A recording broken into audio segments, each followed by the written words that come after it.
umaga mga batang MANDunong. Welcome to Mataas na Paaralan. Captain A. Gonzalez, #basta MPNAG de Calidad. And this is Project SOAR, the series of online academic reviews in mathematics using the CLAID learning materials in mathematics, junior high school and senior high schools, week 1, 3rd quarter. Before we start our review lesson this week, allow me to introduce and acknowledge our educational leaders in SDO MANDunong. Dr. Renella M. Cruz, Assistant Superintendent Office of the Schools Division Office, SDO MANDunong, ma'am, good afternoon. Ang Dr. Aga ng SDO MANDunong, Dr. Aurelio G. Alfonso, sir, good afternoon. Our Chief Education Supervisor, Dr. Aline G. Mendoza, good afternoon po sa inyo. And our Mega ng SDO MANDunong, Mrs. Emma G. Arubio, Chief Education Supervisor, SGOE. And of course, ang aming masugot itong Education Supervisor ng Mathematics Department, SDO MANDunong, Mr.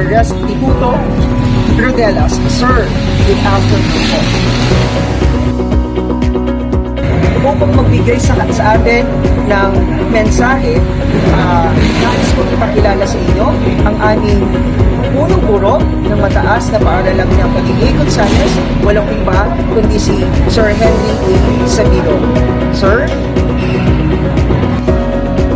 It is with pride and honor to welcome you all in this episode of Project SOAR, a series of academic reviews.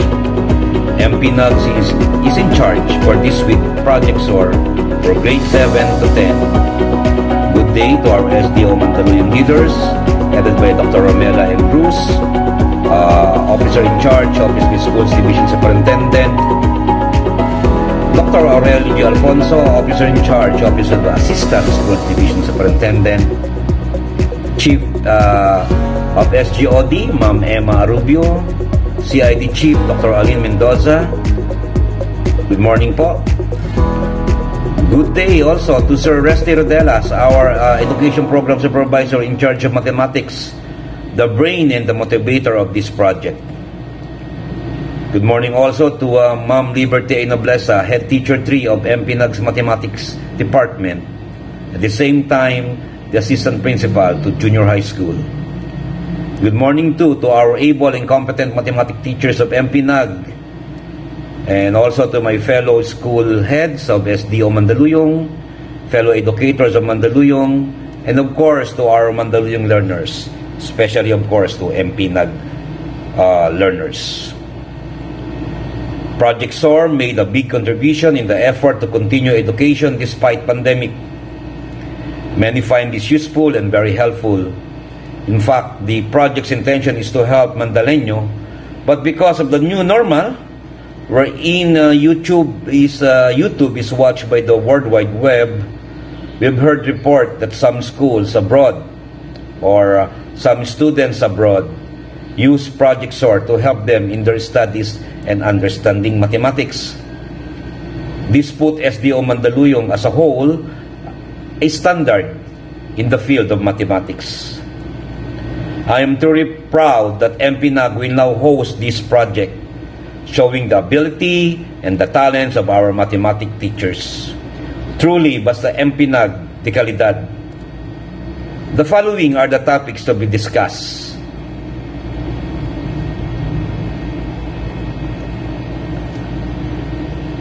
For grade 7, we have Ma'am Marissa Pasion with the topic Undefined Terms. For grade 8, Ma'am Marisa B. Otico with the topic Describe and Illustrate Mathematical System. For grade 9, Ma'am Rowena D. Melendez, Quadrilaterals. For grade 10, Ma'am Heidi D. Agapito, Permutation. For grade 11, Ma'am Mary Ann Yusi, Statistic and Probability. And for grade 12, Audrey Cortez D. for Basic Calculus. Muli, maraming salamat sa inyong pakikisa at panonood. Nawa ang aming programang ito ay makatulong na malaki sa inyong pag-unawa at pag-intindi ng mga asignatura at ng mga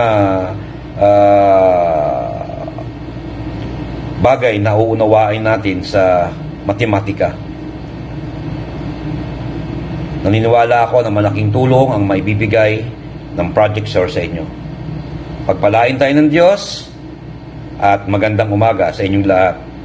Basta MPNAG de kalidad. Maraming salamat, Sir Henry. Mga Batang MANDunong, handa na ba kayo? Kung ganon, samahan niyo akong ipakilala sa inyo ang inyong review teacher para sa grade 7 gamit ang CLAID Learning Module.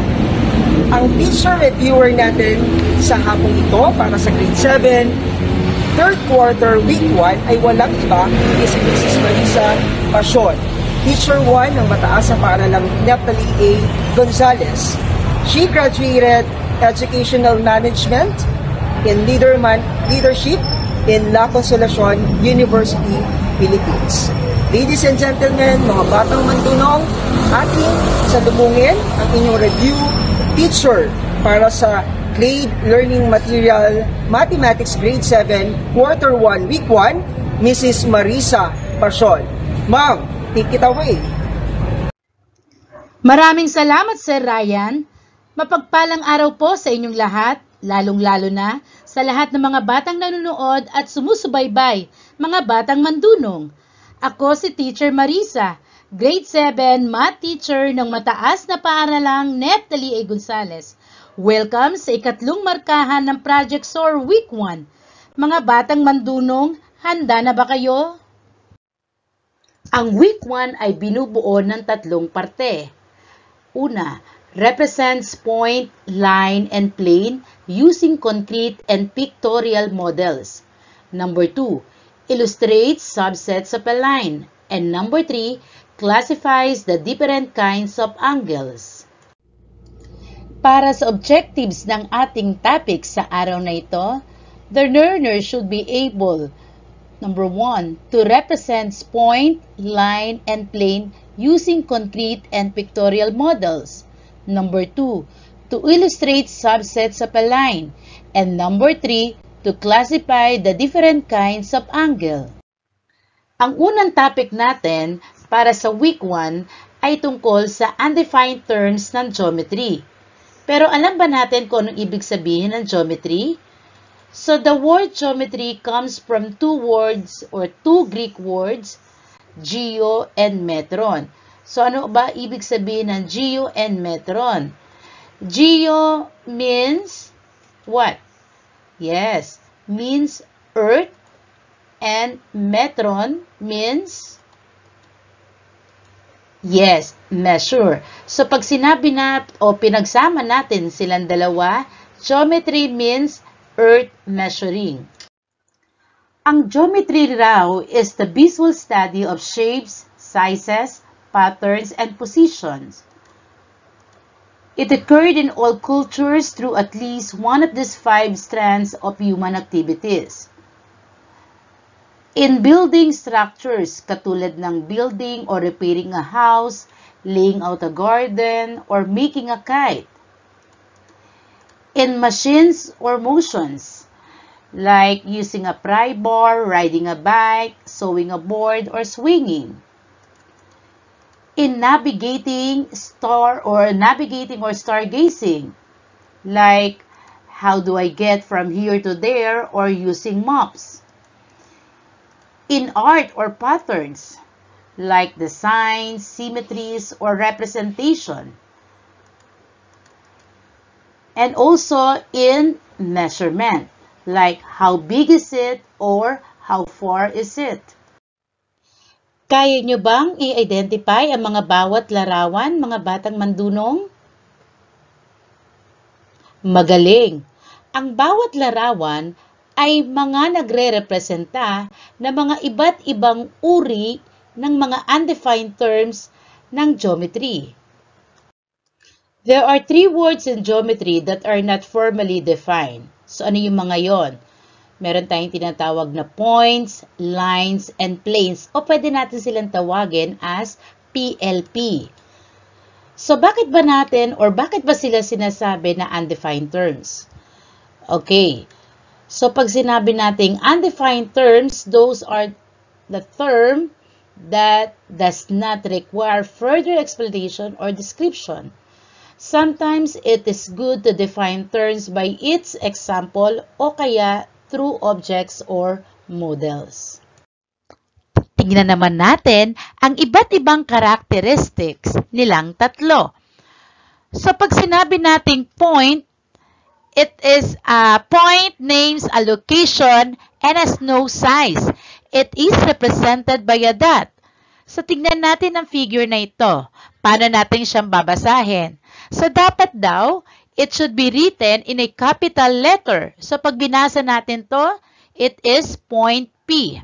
Now, when we say line, a line is a straight path that has no thickness and extends forever. So, tingnan natin ang figure dito. So, paano natin siya babasahin? Take note, it should be a lower letter case letter or 2 points on the line.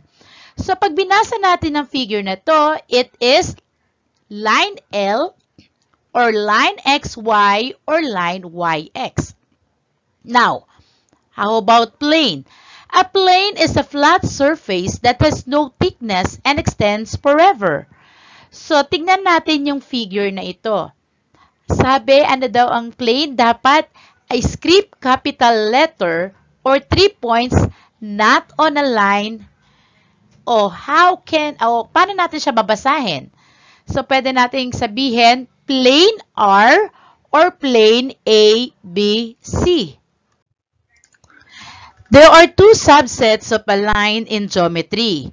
Meron tayong tinatawag na line segments or just segments and rays. Ano ba ang pagkakaiba nilang dalawa? So, pag sinabi nating a line segment is a subset of a line that has two endpoints. Ibig sabihin, parte lang siya ng line. So, for example, tignan natin yung illustration. It is written as or pwede natin siyang basahin as line segment AB. Take note sa symbol ng line segment. Ang pagkakaiba nila ni line, si line ay may dalawang arrow sa magkabilang dulo, pero si line segment ay wala. So, we will read that as line segment AB. Now, a segment is commonly used to represent the length, the height, or the width of a certain object and the distance between two objects. So, example for that. The edge of a table. Ang ray naman is a subset of a line that begins with an endpoint and extends endlessly in one direction. Tignan natin ang illustration na to. This can be read as ray AB, which is denoted by this symbol. Alam natin, ang symbol ng segment ay isang straight line lang. So, ang pagkakaiba nila ni ray, si ray ay may isang arrow papunta sa kanan. Take note, dapat lagi ang arrow natin ay papunta sa kanan if we are talking about ray. So, in this illustration, we read that as ray AB. Opposite rays are two collinear rays with the same endpoint. Ano ba itsura ng opposite rays? Okay. So, in this example, ray ML, ito yon, papunta ka sa kaliwa, and ray MN, papunta sa kanan. So, we call them as opposite rays, which is they are two collinear rays, which is they have the same endpoint. So, ray ML and ray MN, so take note gumamit tayo ng symbol ng isang straight line na may arrow sa kanan. So, ray ML and ray MN are described as opposite rays if and only if they are subsets of the same line and have a common endpoint. One of the most common examples of array is a sun's ray of light and space. So, tingnan nga natin. The ray of the light continues indefinitely. Mga batang mandunong, sagutan natin ang unang activity na aking hinanda. Direction. Determine the geometric figure suggested by each of the following. Number 1. A blackboard in your classroom. Magaling. The answer is plain. Number 2. A tabletop. Magaling. Ang sagot ay plain. Next. The tip of a pen. Tama. It is a point. Next, number 4. The crease in a folded paper. Tama. It is a line. Number 5. A knot in a piece of thread. Magaling. It is a point. Next, number 6. A portion of telephone wire. Yes, correct. It is a line. Number 7. A laser light. Tama. It is a line. Next, number 8. The house ceiling. Magaling. It is a plane. Number 9. Edge of the table. Tama. It is a line. And number 10. The tip of the needle. Tama. It is a point. Ngayon naman, pumunta tayo sa susunod nating topic. It's all about angle and its classification. Paano ba natin i-define ang isang angle? So, pag sinabi nating angle, it is formed by two non-collinear rays with the same point. So, again, pag sinabing nating non-collinear rays, it is they share the same endpoint which is formed by an angle or nagpo-form siya ng isang angle. Now, an angle can be named in 3 different ways. So, tatlong paraan para tayo mag-name ng angle. Ano ba yung mga yon? By 3 capital letters, by the name of the vertex, and by a number. So, tignan natin ang ating example. So, kung titignan natin ang illustration natin, so, paano daw? By 3 capital letters. So, inename natin siya as angle LMN or angle NML. So, pwede siyang pabaliktad. So, pwede siyang pag-start dito, papunta sa baba, or baba, papunta sa taas. Pero hindi tayo pwede mag-start sa gitna. Another way is by the name of the vertex. Alin ba dito ang vertex natin? So, ito yon, si point M. So, pag sinabing vertex, it is the common endpoint where the two lines meet. So, kapag ginamit natin or in-name natin by the use of vertex, so sasabihin natin siya as angle M. And by a number, so, nasan ba yung number? Ito. So, we call that as angle 1. Ang unit to measure an angle is degrees, at ang device to measure an angle is what we call a protractor. So, this is an example of a protractor. So, as you can see, meron tayong numbers na nasa ilalim na color blue. Ang tawag natin dyan ay inner scale. So, pagbasa ng inner scale, dapat right to left ang pagbasa natin. Now, yung numbers or measurement na nasa taas, ang tawag natin dyan ay outer scale. So, ang pagbasa naman natin dyan ay left to right. We have three main classifications of angles. So, una, meron tayong tinatawag na acute angle. So, pag sinabing acute angle, it is an angle that measures less than, yes, that is 90 degrees. So, tingnan nga natin ang example natin. Okay. So, meron tayong protractor dito, and this is our angle. So, this angle can be named or written in three ways. So, meron tayong angle B. So, ito yon, angle B, or pwede rin natin siyang basahin as angle ABC or angle CBA. Now, what will be the measurement of this angle? So, tingnan natin. So, since ang opening niya ay medyo maliit, and then ang acute angle measures less than 90 degrees, kung itatapat natin siya sa protractor, it is equal to what? Yes, correct. The measure of angle ABC is equal to 35 degrees. Okay, meron din tayong tinatawag na right angle. So, right angle, sinasabi nila, ito yung tamang anggulo, which is, it is an angle that measures exactly 90 degrees. So, tignan nga natin ang example natin. Okay, so we have here the protractor.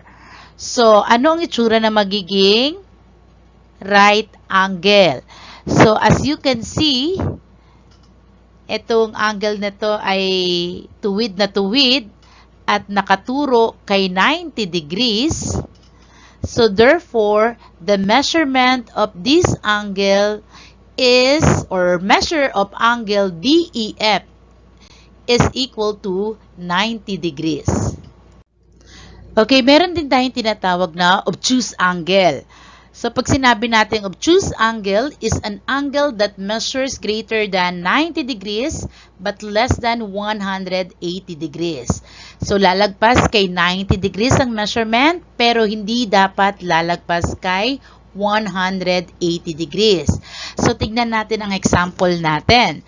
So, by the way, we can name this angle as angle H, angle GHI, or angle IHG. So, ano naman ang measurement nitong angle na ito? So, we have here the protractor. As you can see, yung kanyang opening ay medyo mas malaki kay right angle. Lumagpas siya sa 90. So, since here, nakaturo ang isang arrow kay 0 at ang isang arrow kay 120 degrees, so therefore, the measure of angle GHI is equal to 120 degrees. Mga batang mandunong, sagutan natin ang panibagong activity ng aking hananda. Ang gagawin nyo lang is you're going to determine the measure of each of the following angles, then classify if the given is acute, obtuse, or right angle. So this is the given illustration. Okay, sagutan natin ang number 1. So ano daw ang measure of angle EGR? Saan ba natin makikita sa angle EGR? So, ito yon. Angle EGR or the measure of angle EGR is, yes, that is 150 degrees and that is an obtuse angle. Okay, number 2. Measure of angle EGA. So, the measure of angle EGA is, yes, that is 40 degrees at that it is acute angle. Next, measure angle IGP. So, IGP, so ito yan, IGP, sa itong kulay blue na to. Okay. So that is, yes, that is a right angle. So therefore, the measure of angle IGP is equal to 90 degrees. And number 4, the measure of angle 5. So ito yung maliit na yon. The measure of angle 5 is what?